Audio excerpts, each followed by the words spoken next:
ஃப்ரெண்ட்வுட்ஸ் நேயர்களுக்கு வணக்கம். தெருக்குறள் அறிவை ஆதவர்ஜுனா மிரட்டினாரா? தலைமைச் செயலகத்தில் போய் போராடினதன் விளைவாக என்னை உள்ள கூப்பிட்டு பேசினாங்க. தாவேக்கால் நீட்ட ஒரு காலம் ஒழிக்க முடியாது, உண்மையை உடைத்த ஆதவர்ஜுனா. பார்லிமெண்ட்ல மெஜாரிட்டி இல்லாம நீட்டை ரத்து செய்ய முடியாது, நீங்க இந்த போராட்டத்தில் ஏன் இறங்குனீங்க, இது உங்களுக்கு தேவையில்லாத விஷயம் அப்படின்னு சொல்லி என்ன அட்வைஸ் பண்ணி தான் அமிச்சாங்க. பொய் பிரச்சாரங்களை பேசி பொய்யான வாக்குறுதிகளை கொடுத்து மக்களை ஏமாற்றும் விஜய். எல்லாம் கேட்டாங்களே, வாக்குறுதி கொடுத்தீங்களே, என்னாச்சுன்னு.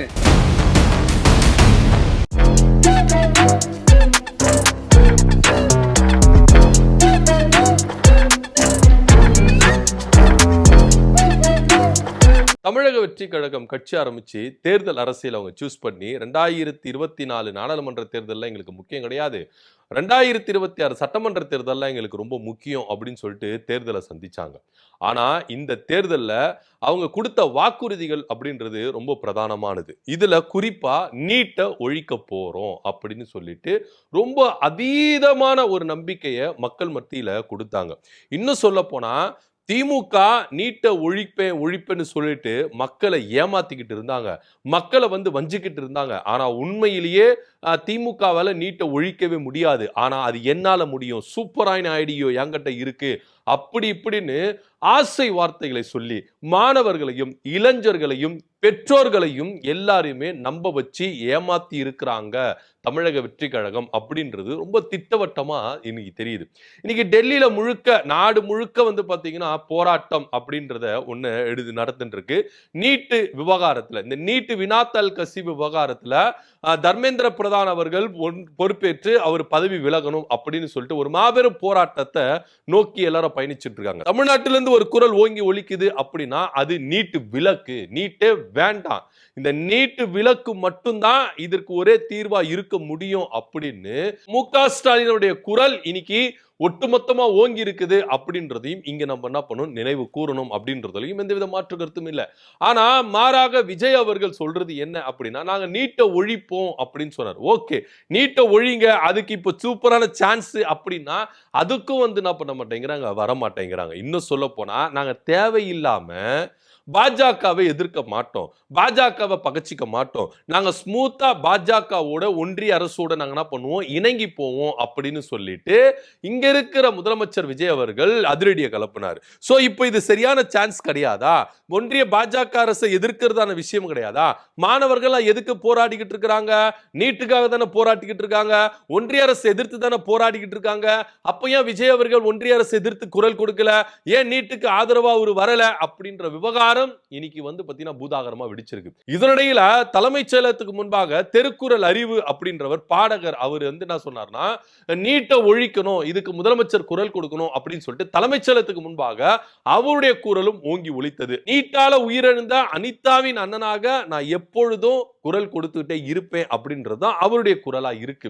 சோ அந்த வகையில அவர் அதிரடியா கைது பண்றாங்க. உடனே முதலமைச்சர் அலுவலகத்திலிருந்து அவருக்கு தகவல் வருது, இவரும் முதலமைச்சரை போய் சந்திக்கிறாரு.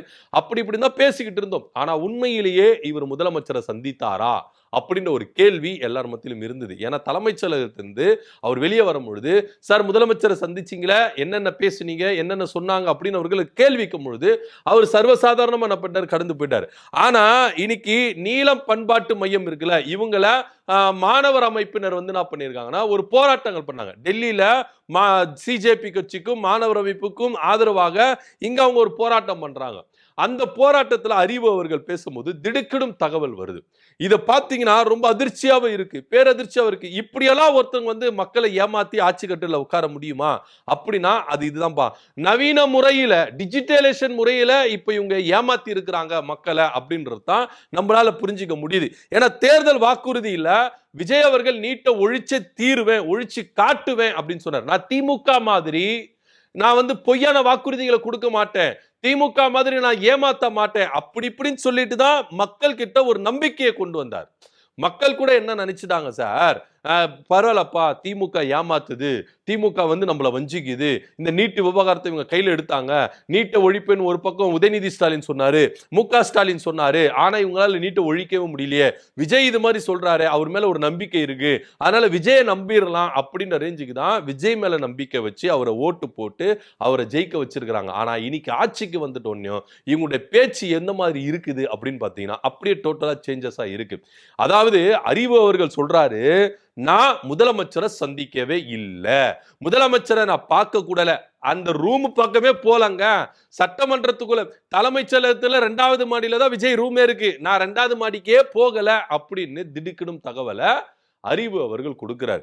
விஜய் ஆபீஸ் பக்கம் கூட நான் போகவே இல்லை, என்ன நான் சந்திச்சது ஆதவர்ஜுனா மட்டும்தான், ஆதவர்ஜுனா தான் என்ன சந்தித்தாரு, சந்திக்கும் பொழுது அவர் சொன்னாரு இது உங்களுக்கு தேவையில்லாத விஷயம், ஏன்னா நாடாளுமன்றத்துல மெஜாரிட்டி இருந்தாதான் நீட்டை ஒழிக்க முடியும், மெஜாரிட்டி நம்ம கிட்ட இல்ல, இதனால நீங்க போராடாதீங்க, இது உங்களுக்கு தேவையில்லாத விஷயம், இது வேண்டாம், ஒத்தே வராது, எதுக்கு தம்பி நீங்க இது மாதிரி பண்றீங்க, இதெல்லாம் உங்களுக்கு தேவையில்லாத விஷயம் தம்பி அப்படின்னு ஒரு போராடுகிற ஒரு இளைஞரை, ஒரு போராடுகிற சமூக சீர்திருத்தவாதியை இந்த அளவுக்கு வந்து மட்டம் படுத்துறாங்கன்னா இவங்க என்ன மாதிரி ஒரு அமைச்சர், என்ன மாதிரி ஒரு அரசியல்ல இவங்க இருக்கிறாங்க அப்படின்றத மக்கள் ரொம்ப புரிஞ்சுக்கணும். இன்னைக்கு ஒவ்வொரு மாணவர்களும் போராடுறாங்க, ஒரு பக்கம் அடக்குமுறையில ஒடுக்குறாங்க, கைது நடவடிக்கை செய்யறாங்க, இந்த அரசும் எதிர்த்து கேள்வி கேட்கல, போராடுகிற மாணவர்களுக்கும் இவங்க உதவி செய்யல, மாறாக போராடுகிறவர்களை இது உங்களுக்கு தேவையில்லாத விஷயம், நீங்க எதுக்கு தேவையில்லாம இது வந்து மாற்றீங்க, போராடாதீங்க போங்க அப்படின்னு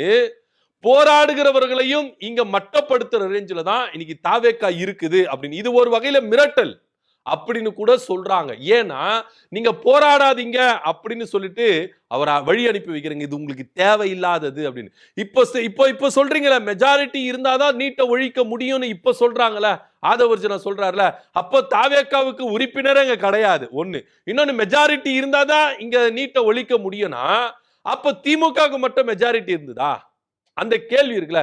அப்போ திமுக கூட்டணி, காங்கிரஸ், விடுதலை சிறுத்தைகள் எல்லாமே கூட்டணியா இருந்தாங்க, அப்போ தமிழ்நாட்டுடைய எம்பிகளுடைய கணக்கு பாண்டிச்சேரியோட சேர்த்தா 40 தான், இந்த 40 எம்பிகளை வைத்துட்டு திமுகவால நீட்டை ஒழிச்சிட முடியுமா அப்படின்னா ஒழிக்கவே முடியாது அப்படின்றத ஆதவர்ஜுனா வாயால இன்னைக்கு உண்மை வருது.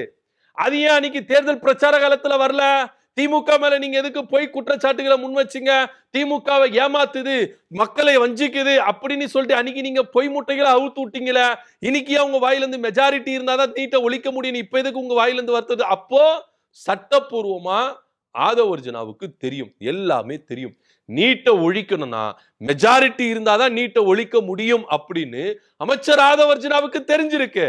சோ அப்ப இவங்களுக்கு எல்லாமே தெரிஞ்சு தேர்தல் களத்துல தேர்தல் பிரச்சாரங்கள்ல பொய்யான வாக்குறுதிகளை மட்டும் என்ன பண்ணிருக்கிறாங்க, சொல்லி இருக்கிறாங்க அப்படின்றது தான் நெசம். விஜய் அவர்கள் சொன்னாரு, ஏனோதானெல்லாம் நான் வாக்குறுதி கொடுக்கல, என்னால முடியும் அப்படின்னு நம்புனதுனாலதான் வாக்குறுதி கொடுத்தேன் அப்படின்னு சொன்னாரு. நீட்டை ஒழிப்பேன்னு சொல்லிட்டு நீங்க நம்புனீங்களே, ஏன் நீட்டை ஒழிக்க முடியல? இன்னைக்கு உங்க அமைச்சரவையில் இருக்கிற அமைச்சர் என்ன சொல்றாரு, மெஜாரிட்டி இருந்தாதான் நீட்டை ஒழிக்க முடியும்னு சொல்றாரு. அப்ப எது உண்மை அப்படின்றது வெட்ட வெளிச்சமா தெரிஞ்சுதா, பூனைக்குட்டி வெளியே வந்துருச்சா, அப்போ விஜயால ஒன்னும் இங்க நீட்டால ஒழிக்க முடியாது அப்படின்றது வெட்ட வெளிச்சம் தெரிஞ்சுதா? அப்போ எல்லாரும் கேள்வி கேட்கலாம், அப்ப திமுக மட்டும் சொல்லிச்சே ஏன் ஒழிக்க முடியலன்னு. திமுக சொன்னதை செஞ்சாங்க, சட்டமன்றத்துல மசோதாவை நிறைவேற்றி குடியரசுத் தலைவருக்கு அனுப்புனாங்க, கையெழுத்துக்களை கலெக்ட் பண்ணி குடியரசுத் தலைவருக்கு அனுப்புனாங்க. எந்த அளவுக்கு ஒன்றிய பாஜக அரசுக்கு இந்த நீட்டுக்கு எதிராக மக்கள் வந்து கஷ்டப்படுறாங்க, நீட்டுக்கு நீங்க கொண்டு வந்தனால் எத்தனை மாணவர்கள் உயிர் போகுது அப்படின்னு சொல்லிட்டு தொடர்ச்சியா 5 ஆண்டு காலமும் திமுக இங்க நெருக்கடி கொடுத்துக்கிட்டே இருந்தது.